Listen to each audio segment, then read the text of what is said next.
सोचिए ज़रा, जब वेस्ट बंगाल के इलेक्शन सीजन्स अपने पीक पर है, फर्स्ट फेज़ की वोटिंग कंप्लीट हो चुकी है, पॉलिटिकल माहौल ऑलरेडी चार्ज था और ग्राउंड से ऐसी रिपोर्ट्स भी आ रही थी जहां वायलेंस की बातें हाईलाइट हो रही थी। मीडिया नैरेटिव्स भी काफ़ी डिवाइडेड थे। कुछ जगह हाई वोटर टर्नआउट को सेलिब्रेट किया जा रहा था तो कुछ जगह आइसोलेटेड इंसिडेंट्स को लेकर कंसर्न्स उठ रहे थे। लेकिन इसी बीच एक ऐसा डेवलपमेंट आया जिसने पूरे डिस्कशन का डायरेक्शन ही चेंज कर दिया। सबकी नज़र सीधा सुप्रीम कोर्ट ऑफ इंडिया में सीजे सूर्यकांत पर आ गई और जो ऑब्जर्वेशंस वहां से आए हैं वो काफ़ी सरप्राइजिंग थे। जहां लोग एक्सपेक्ट कर रहे थे कि कोर्ट वायलेंस को लेकर स्ट्रिक्ट रिमार्क्स देगी, वहीं कोर्ट ने एक तरह से ये सिग्नल दिया कि वोटिंग के दौरान लार्ज स्केल वायलेंस का कोई सब्सटेंशियल प्रूफ ही नहीं है। जी हाँ व्यूवर्स, आपने सही सुना। तो क्या है ये पूरा मुद्दा, चलिए देखते हैं। Hello law lovers and justice seekers, welcome to law Chakra. हम आपके लिए लेकर आए हैं कुछ बहुत ही exclusive. Introducing law Chakra prime membership, जो आपको देगा exclusive access like never before. बनिए लॉ चक्रा की प्राइम मेंबर और अनलॉक कीजिए full potential of legal knowledge. अभी ज्वाइन कीजिए। अब इस पूरे मैटर का कोर इशू समझना बेहद जरूरी है, जो है special intensive revision of electoral roll और उसके चलते लोगों के नाम का इंक्लूजन या एक्सक्लूजन। अब ये कोई छोटा एडमिनिस्ट्रेटिव इशू नहीं है, ये डायरेक्टली राइट टू वोट से लिंक्ड है, जो डेमोक्रेसी का बैकबोन माना जाता है। काफ़ी लोगों ने अप्रोच किया था सुप्रीम कोर्ट को ये कहकर कि उनका नाम इलेक्टोरल रोल से हटा दिया गया है या उनको वोट करने का मौका नहीं मिल रहा, स्पेशली जब उनकी अपील्स अभी भी पेंडिंग है।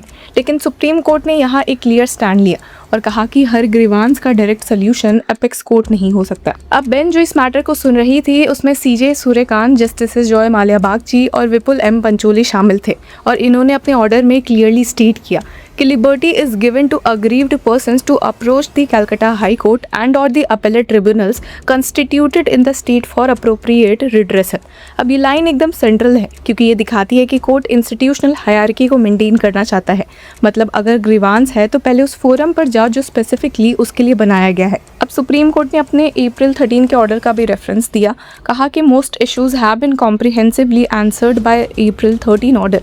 However we can understand that some issues would keep on arising on day-to-day basis, warranting attention of the High Court Chief Justice or the Appellate Tribunal। और ये एक रियलिस्टिक एक्नॉलेजमेंट है कि इलेक्शंस जैसे dynamic process में नए disputes हर दिन आ सकते हैं।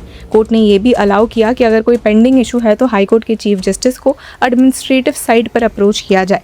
पर यहीं पर एक क्रिटिकल कंसर्न सुप्रीम कोर्ट में सीनियर एडवोकेट कल्याण बंदोपाध्याय द्वारा उठाया गया। उन्होंने कोर्ट को बताया कि लगभग 27 लाख अपील्स फाइल हुई थी इलेक्टोरल रोल एक्सक्लूजन के खिलाफ, लेकिन उनमें से सिर्फ 139 अपील्स ही डिसाइड हो पाई थी before the cut off date for the first phase of elections. अब ये फिगर सुनते ही सिचुएशन की सीरियसनेस समझ में आती है। अगर इतनी मैसिव पेंडेंसी तो ऑब्वियसली लोगों के वोटिंग राइट्स पर डायरेक्ट इम्पैक्ट पड़ेगा। इसीलिए उन्होंने कहा कि we need most speedy disposal in these matter. अब सुप्रीम कोर्ट ने इस कंसर्न को लाइटली नहीं लिया। कोर्ट ने एक इंपॉर्टेंट सेफ गार्ड इंट्रोड्यूस किया और कहा कि those who are able to make out case of urgency shall be accorded out of turn hearings. और ये डायरेक्शन काफ़ी सिग्निफिकेंट है क्योंकि ये इंश्योर करता है कि जो केसेस जेन्युइनली अर्जेंट है उन्हें फास्ट ट्रैक किया जा सके। ये एक तरह का जुडिशियल बैलेंसिंग है जहां कोर्ट एक तरफ प्रोसीजरल डिसिप्लिन मेंटेन कर रहा है और दूसरी तरफ अर्जेंसी को इग्नोर भी नहीं कर रहा। अब कोर्ट ने ये भी क्लैरिफाई किया कि अगर किसी केस में जुडिशियल इंटरवेंशन की जरूरत है तो हाई कोर्ट का डोर ओपन है। If matter requires judicial intervention, petitioner और similarly placed persons can approach the high court on judicial side.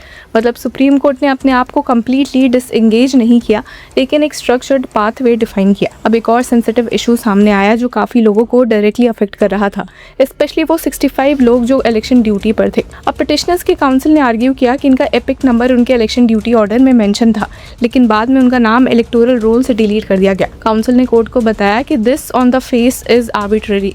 उन्होंने ये भी पॉइंट आउट किया कि डिलीशन के पहले कोई शो कॉज नोटिस इशू नहीं हुआ, जो ड्यू प्रोसेस का एक एसेंशियल रिक्वायरमेंट है। लेकिन सुप्रीम कोर्ट ने यहाँ भी अपना कंसिस्टेंट अप्रोच मेंटेन किया। बेंच ने क्लियरली कहा कि you have to raise this arguments before the appellate tribunal.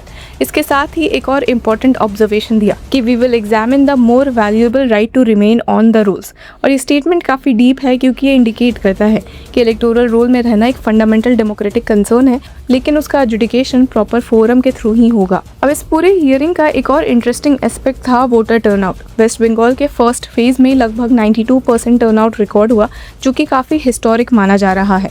इस पर ही CJ सूर्यकांत ने अपनी खुशी एक्सप्रेस की और कहा कि as a citizen of India I was very happy to see the percentage of voting. और उन्होंने आगे ऐड भी किया कि if people realise their power in a democracy, power of vote and they follow rule of law, then they don't indulge in violence. ये observation एक broader democratic philosophy को reflect करता है, जहां पार्टिसिपेशन को वायलेंस के अल्टरनेटिव बताया गया है। इसी कंटेक्स्ट में जस्टिस जॉय माल्या बागची ने भी नोट किया कि there was no violence reported.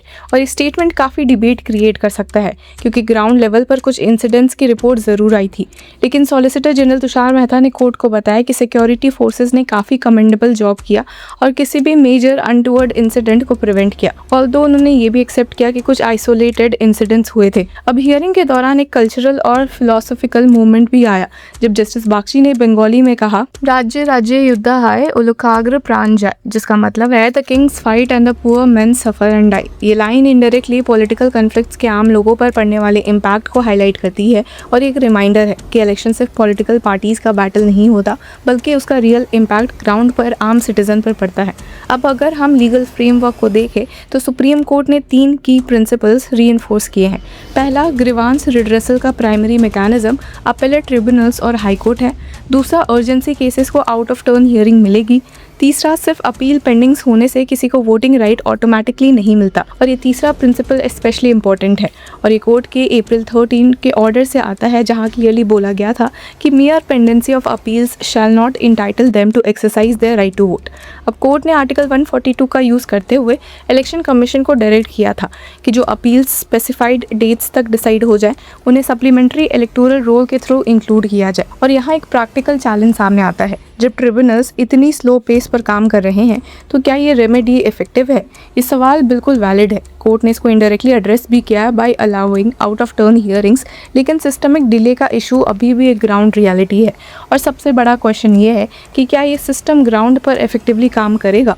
क्या ट्रिब्यूनल्स अपनी स्पीड बढ़ाएंगे? क्या जो लोग जेन्युइनली डिसएनफ्रेंचाइज्ड फील कर रहे हैं उन्हें टाइमली रिलीफ मिलेगा? और क्या अपकमिंग फेजेस ऑफ इलेक्शन पर इसका कोई इम्पैक्ट पड़ेगा? तो एक बात क्लियर है, डेमोक्रेसी सिर्फ एक दिन का वोटिंग इवेंट नहीं है, बल्कि एक कंटिन्यूअस लीगल और इंस्टीट्यूशनल प्रोसेस है। और जब उस प्रोसेस में फ्रिक्शन आता है, तब जुडिशरी का रोल सिर्फ डिसीजन देना नहीं, बल्कि बैलेंस मेंटेन करना भी होता है।